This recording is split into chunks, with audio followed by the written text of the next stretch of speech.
unit Over the Garden Wall, we're going to be watching an animated series to help grasp some literary elements that are very important.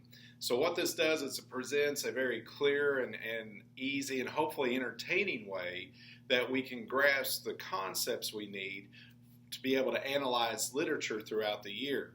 Now, we repeat this through the grade levels in high school with different emphasis on different areas. As we go higher in grade level, we go deeper into the material, and the expectations of what to do with the material also strengthens. In other words, by the time you're a senior, your essay is going to cover different things than when you're a freshman. Also, as a senior, you would be expected to be able to give longer or deeper meaning to what we're discussing in the assessment, whether it is an essay, a test, an old-fashioned test, or other ways of assessing, maybe with video projects and things like that. So what we're going to do is we're going to talk about some of the literary elements, and then we're going to post chapter by chapter some of the notes we're discussing in class. This will give you an opportunity to look back if you were in class, and if for some reason you missed, then at least you would have that to look at. I would hope that you would go ahead and check with your classmates as well to get an idea and understanding on some of the things that are going on. So there's a couple of sets of things I want you to keep in mind.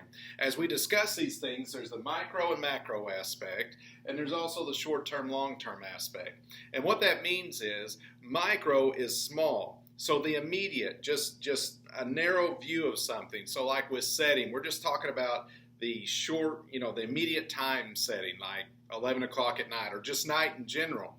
Macro is the bigger picture or more information that we seek. So that could include things like in setting, that could be a season of the year, or to even be more macro would be the era, like the mid to late 1800s. We'll talk about that more later on.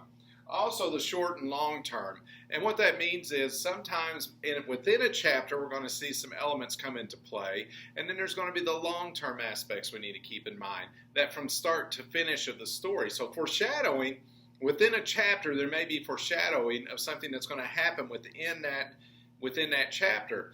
Over the long term though, it might be foreshadowing something in chapter 1 that may not come to fruition until chapter 10.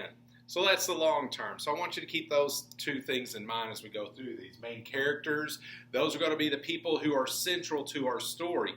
Those are the ones that we are seeing develop, that the action revolves around them, that they're the ones that are impacted and do the impacting of the story. Sidekicks need not apply. This is going to be like the main people. We're going to discuss that as we go through this story, but to understand, now when we talk about main characters, here's what we're looking for. Physical attributes, can you describe them physically? Their personality traits, what they're like. Relationships, it's the brother of, or the father of, or he's an employee at such and such place, this is his job or title in life. Those are things that point out our main characters, or the way we describe our main characters as we go through a story. We're going to start with two in this story, Greg and Wirt, but we might add to that just a little bit as we go through the story. Now also understand that storytelling is about the development of characters. So chapter by chapter, we're going to see how they develop. So be watching for that and pay attention as you watch the series. Excuse me, not the Rona. So as we go through the story and we look at how characters develop, it's not about they started in this place and end up in this place. The story is about they were like this and they end up like this instead. That's what storytelling's about. So we're going to see how they grow. So watch for the points in which they develop in the areas in which they'll grow through the story. Pay attention to that. Setting is the time and place and sometimes the circumstance. What we're looking for in setting is the physical location. We are looking for the time, and again, that's going to be important for macro and micro, like is it happening during the day? Does it give a clock time? Is it a month? Is it a season? Is it a time span in history? Is it current day? During the Revolutionary War? Whatever it might be, that's setting, and we're going to look at that chapter by chapter. Sometimes it changes a little bit and the overarching setting of the story as well. So pay attention as we go through that. The mood, that's the atmosphere, the feel of it. Is it happy, sad, as well as is it mysterious? Is it positive? Is it negative? It's the words and the setting that they use. It's the actions and attitudes of the characters that set a mood. And chapter by chapter, that might even change within a chapter. But be mindful, be watching to see how mood changes, and as well as if we could classify the overall story in a mood, what that is and how it is established. Now we're going to be using video media, which means we have sounds and we have pictures that we could look at as well that help establish a mood, and not just words like in a regular book. So pay attention to that as we go through. Plot twist. Now that's when the story's going along and they're building us up. They're making us think something's going to happen, and then boom, they change it, and it's like, oh, that's not at all what they were saying was going to happen. I like to watch for those, and again, within a chapter, there could be a few plot twists that take place. They might go this way. Oh, that was a plot twist. And then, oh, wait, no, that's not even the truth. They go this way. That's a plot twist. So within chapters, there are plot twists or multiple plot twists. And, of course, overall in the story, when we get to the end of this particular story, we're going to say, oh, the whole thing is like turned around, flipped on its head. So pay attention to plot twists. Foreshadowing, that's hints of something to come. Not only is it a hint of something to come within a chapter, and there might be several foreshadowings about several different things, it's within the story overall. So we're going to be looking at both of those and how foreshadowing occurs. We're going to understand how to identify foreshadowing. Usually when you're given details that seem irrelevant or not thoroughly explained, but like, here's a detail, then we need to pay attention to that, because it's probably going to make sense later on. When we get to the end of the story, good storytelling tells us when something happens, we go, oh, that's why they said that. It didn't make much sense back then, or this is why they acted that way. I get it now because this was happening, or they knew this and we didn't, or this was in their past and we didn't know. And so foreshadowing is hints of things or things that make sense later on in the story based on information or actions later reveal or bring to light things from early on. Pay attention to things that seem out of place, and we'll talk about that as we go through the story. If they're giving you details, there's probably a reason for that. The setting. We've already mentioned the setting, I guess, twice. Let's forget that and keep going. The second list is juxtaposition. Juxtaposition is a fancy word for saying taking opposite things, putting them side by side, so it highlights how extreme their differences are. Juxtaposition could be objects in a story, something's really nice and something's really junky.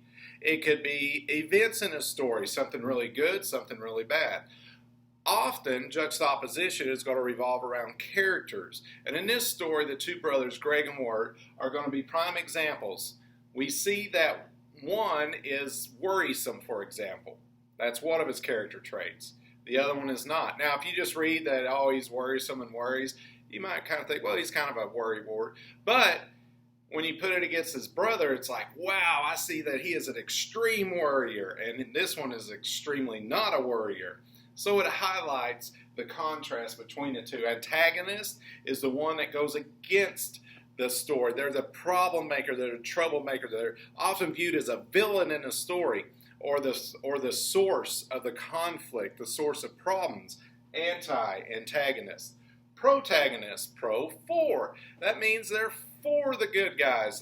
They are the good guy, usually the hero of the story, someone we're rooting for, someone who the story revolves around, usually like the key main character in the story is going to be the protagonist. We're going to identify these much later in the story because I want us to get through the story and get an idea to look back and say, okay, now here are we going to identify as protagonist, antagonist. Flashback is when you're in a story and then they interrupt the flow of events that are currently happening to go back and tell what happened back here so we understand where we're at better. This story is going to have a flashback toward the very end of the overall series. And when that happens, that suddenly you're going to say, oh, so much of this makes sense now.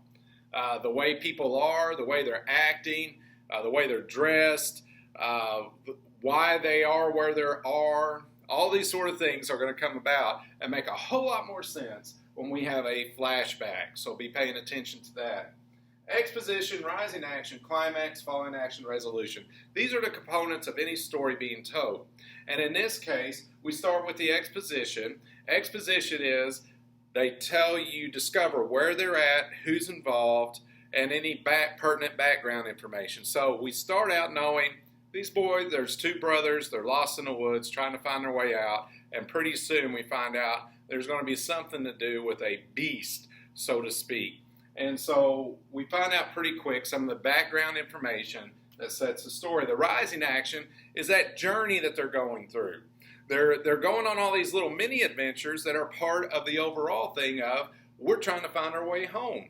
That's the rising action. The climax is the turning point of the story. It's that moment when the main characters fully realize their development. In other words, it's like suddenly they are the hero. Suddenly they aren't the goofball, whatever it might be. And we'll explain that toward the end of the story. When we hit a climax in this story, sometimes it can be kind of a chunk of the story, but it's that moment. And often in action stories, think of it as like the showdown. When the good versus evil showdown happens, that's usually considered like the climax of the story. Falling action is after that conflict, that climax, that showdown's occurred, that self-realization. It's the things that happen afterwards. It's they had this fight and things are beginning to happen. If you look at Avengers Endgame, there's that big battle and all the superheroes and all the villains meet on the battlefield and all the ones you thought were dead are back alive, and here's the clash, and that's the climax of the big battle at the end. And so then coming off the backside of that big battle is I don't want to spoil it, but certain people are dying and certain things are made right, and the bad guys are done away with. Those are the falling action. And the resolution is kind of like the happily ever after. It's how everybody is at the end of the story. So we're going to be able to take this story and say, these parts are about this and this and this and this and this. But we'll do that toward the very end of the entire story.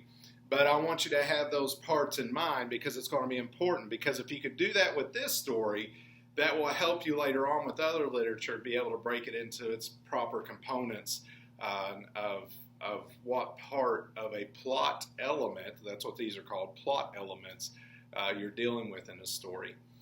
So there in a nutshell, some of the definitions and some of the terms we're going to use and how we're going to use them. So what has to happen now is we're going to watch this series in class, and after each chapter we're going to discuss which elements apply for the short term, the long term, for the micro, for the macro, and as we go, we're just going to keep running notes. Your responsibility after each chapter is to be making notes on all these things that we're talking about here, and for the big and the small parts of it. So chapter by chapter, you have information. That's going to be part of your daily grade. Your compilation of notes at the end, all your notes together is going to be one big grade of its own, and those notes are also how we're going to help prepare for the test or do any essay work that we do. So it's going to be very important. Don't miss out on that. If you miss, get with a friend. You can also check out our videos. Hopefully I'll have several up soon, chapter by chapter, discussing some of these notes if you need to go back and refresh, catch things you missed. So good luck on this project. Take advantage of it. It's one of the more fun ways that we could find to learn how to deal with literature. And it's also something I don't think is really challenging mentally. It's not like, I have to use incredible brain power. I think it's going to be fairly easier to work with. And that's why we're doing it here at the start of the year. So take advantage of it. Don't lose out. Thank you.